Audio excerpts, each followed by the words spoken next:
Sejam bem-vindos. Estamos falando da solução de equação algébrica por método de Newton-Raphson, univariável, unidimensional. Nós estamos continuando o vídeo anterior, professor Schiesi e André Alberton.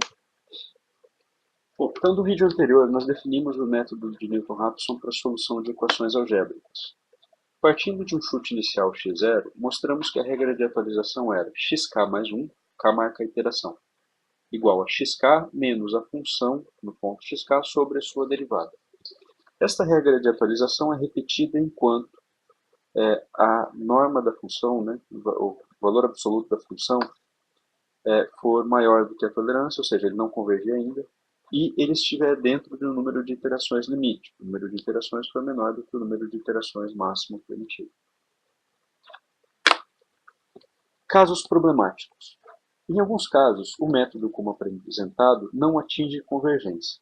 Por exemplo, vamos supor que nós começamos esta estimativa inicial, este chute inicial. Ele vai achar o x1 ali correspondente pela reta tangente.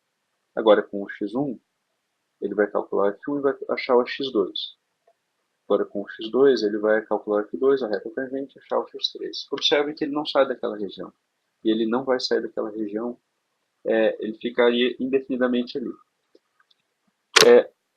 No caso, ele sairia por estourar o número de iterações, né? Não tem jeito. A gente não conseguiria achar a raiz chutando naquela regiãozinha. Nós teríamos que modificar a estimativa inicial e recomeçar o método. Observem que ele tem uma raiz mais à direita do gráfico. Em outros casos, a direção está certa, mas o passo é muito grande. Por exemplo, nessa figura aqui. Vamos supor que nós tenhamos esta estimativa inicial. A reta tangente vai fornecer esse x1. Observa que ele se afastou da raiz, né? A raiz estava mais próxima de x0 do que está de x1 agora. Com esse x1, calculando a reta tangente, ele vai achar um x2, que está mais afastado da raiz em relação a x0. Com esse x2, ele calcula o x3. E cada vez ele diverge mais. Então, nesse caso, o método não vai convergir. O método como apresentado não vai convergir, ele vai divergir, né? Contudo, um controle de passo pode ajudar a resolver o problema. Controle de passo. Quando a direção é correta, mas o passo foi muito grande. Observa que o quanto o x anda de um para o outro pode ser entendido como passo, né? Então, o que ele andou em relação ao que ele estava para chegar no novo x é o passo. Note, comparando, o passo na expressão de Newton-Raphson é menos a função sobre a sua derivada. Então, por exemplo, nós temos aquele caso ali onde nós temos x0, calculando a reta tangente, nós obtemos x1. O passo é essa seta em verde, esse tamanho em verde aqui, que representa menos a função sobre a sua derivada. Note que neste caso a função piorou, porque em valor absoluto a função f0 ela é menor do que f1, ou seja, f1 maior do que f0. E nós não gostaríamos que isso acontecesse, porque nós queremos que a função cada vez mais se aproxime do zero em valor absoluto, né? Então, como corrigir isso? Nós podemos colocar um controle de tamanho de passo. Nós vamos indicar por betazinho. Ele multiplica a função sobre a derivada. Como que ele funciona? Nós começamos com beta igual a 1. Nós tentamos dar o passo, ou seja, xk mais 1 igual a xk menos beta vai ser 1 vezes a função sobre a derivada. Então acreditamos no Newton-Raphson normal como apresentado. Ocorre que, nesse caso, a função piora, como ilustrado anteriormente. E o que a gente faz? Nós voltamos para o ponto em que nós estávamos. Nós não vamos para o x1, nós não vamos para um ponto pior do que a gente tinha. Nós diminuímos o passo. Nós fazemos, por exemplo, beta igual a beta sobre 2. Ou seja, diminuímos o passo à metade e tentamos calcular novamente. Note que andando metade do que a gente estava andando, pode ser qualquer fator tá, de divisão. A gente está considerando aqui divisão à metade. Andando metade do que a gente estava andando, a gente está calculando ali o x1 e o f de x1. E observe que agora o f de x1 ele é, em valor absoluto, menor que o f de x0. Ou seja, ele melhorou. Então nós podemos tornar este o novo chute. Vida nova, não carregamos para gerações futuras os erros das anteriores. Nós vamos retornar o beta igual a 1, voltar a acreditar no método de Newton-Raphson normal. Ok? No entanto, caso o passo tenha que ser quebrado, ele será quebrado sucessivamente até a função melhorar. Ou, eventualmente, até ele atingir um limite de passo muito pequeno e a gente sai do loop. Exemplo. Implemente o método de Newton-Raphson com controle de passo no Excel e no Scilab. Aplique-o para a equação a seguir. Então nós temos aqui a equação a cosseno hiperbólico de x menos exponencial de menos x ao quadrado igual a zero. Fornecendo estimativa inicial, x0 igual a 40, encontre a raiz da equação para uma tolerância na função de 10 a menos 6. Solução.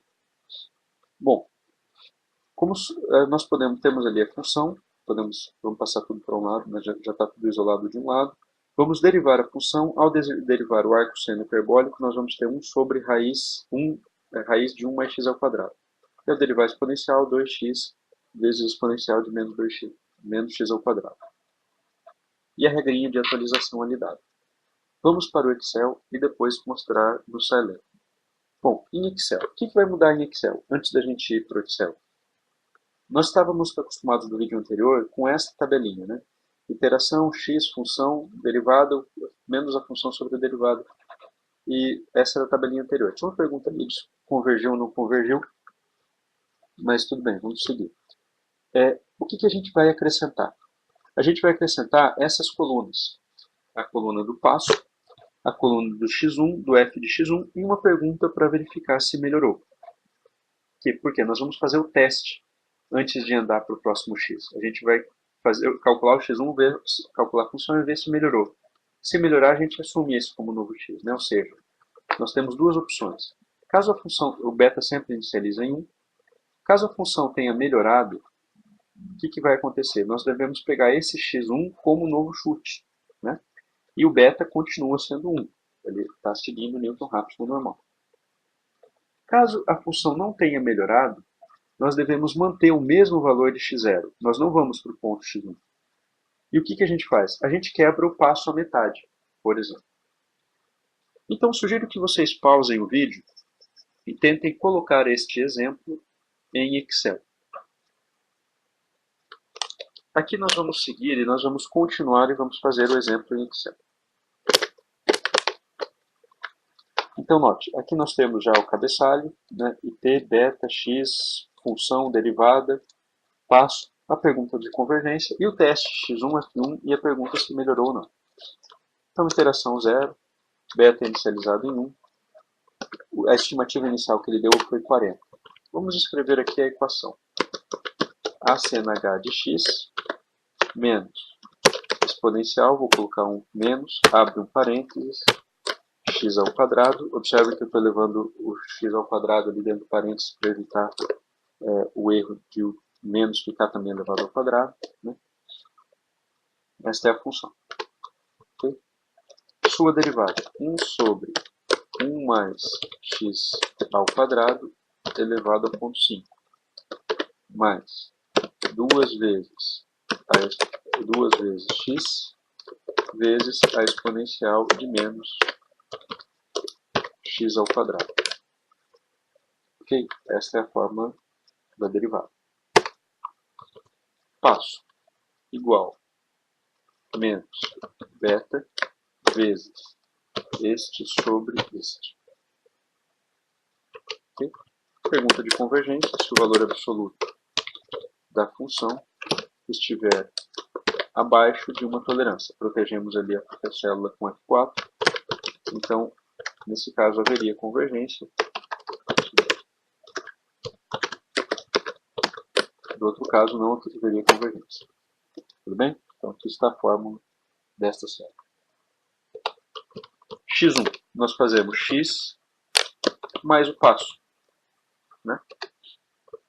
f de x1, eu vou pegar a função aqui, copiar, Ctrl C e vou colar, porque observe que ela vai estar fazendo referência, né? Deixa eu fazer um pouquinho, ela está fazendo referência ao x1 que está aqui do lado, ok? Porque ao copiar ela funciona dessa forma. E a pergunta se melhorou. Eu vou colocar isso aqui até como um booleano. Então observa, vamos perguntar se o valor absoluto deste cara é menor do que o valor absoluto deste cara. Então, se isso acontecer, melhorou, é verdadeiro. Se não acontecer, é falso. Então, aqui não melhorou, porque a função piorou. Ela em f do chute inicial estava mais próximo de zero do que o f1. Beleza? Bom, então a iteração nós fazemos a anterior mais 1. O beta, nós vamos fazer a pergunta. Vamos perguntar se melhorou. Se melhorou, ele deve retornar o valor de 1. Se não melhorou, ele deve pegar o valor e dividir por 2. Então, observem que se ele tiver melhorado, ele retorna o beta 1. Né? Senão, ele está dividindo ali o beta por 2. Está quebrando o passo à metade. De forma absolutamente análoga, vamos perguntar se isso daqui melhorou. Caso ele tenha melhorado, ele vai acreditar no x1. Beleza? Caso ele não tenha melhorado, ele vai continuar no x0. A gente já calculou a função, eu vou colocar uma pergunta absolutamente análoga para a função. Se ele melhorou, ele pegaria o f1 que ele já calculou, senão ele pegaria o f0. Então, aqui está a fórmula de atualização, aqui está a fórmula de atualização. Esses caras todos nós podemos dar um Ctrl+C e dar um Ctrl+V para que ele passe para baixo, ele seja arrastado com as referências adequadas. Então agora nós simplesmente podemos arrastar e observa que na oitava iteração ali ele já atingiu a convergência. Né? Então a função ficou abaixo de 10 a menos 6, ficou 10 a menos 8, e essa é a solução do problema, 06761. Ok? No Scilab. Bom, no Scilab, por simplicidade, já foi implementado, né? Então, nós temos aqui a função descrita, a derivada. Vamos dar ali a estimativa inicial de 40, o número máximo de iterações, tolerância, contador de iterações, o critério que nós estamos inicializando como verdadeiro, o beta, que é o controle do passo, nós estamos colocando 1. E aqui estamos calculando o modelo, tudo bem? E eu já vou calcular a função sobre a derivada, que eu estou representando por f underline df, mas é uma variável. Tá? Então, estou pegando a função, que a gente já calculou em cima, e dividindo pela derivada. Enquanto o critério for verdadeiro, ele vai atualizar o x1. Então, vai fazer x1 igual a x menos o beta vezes a função sobre a derivada. Aí ele vai calcular o f1 com base nesse x1. Ele vai perguntar se o f1 for abaixo de f, ou seja, se ele melhorou, ele acredita nesse novo ponto. Então, x recebe x1, f recebe f1, beta volta a ser 1, e eu vou calcular um modelo para esse novo x. E eu vou calcular a função sobre a derivada para este novo x. Caso ele não tenha melhorado, ele quebra o passo. Ok? Caso ele não tenha melhorado, ele quebra o passo. Por fim, ele atualiza o critério, ele verifica se ele ainda não convergiu e se ele está abaixo do limite de iterações. Se as duas coisas, se ele não tiver convergido e estiver abaixo do limite de iterações, ele deve continuar no loop. Atualiza o contador de iterações. Vamos rodar aqui. Ao rodar, eu posso perguntar quem é x é o valor de 06761, que é o mesmo valor do Excel. É isso.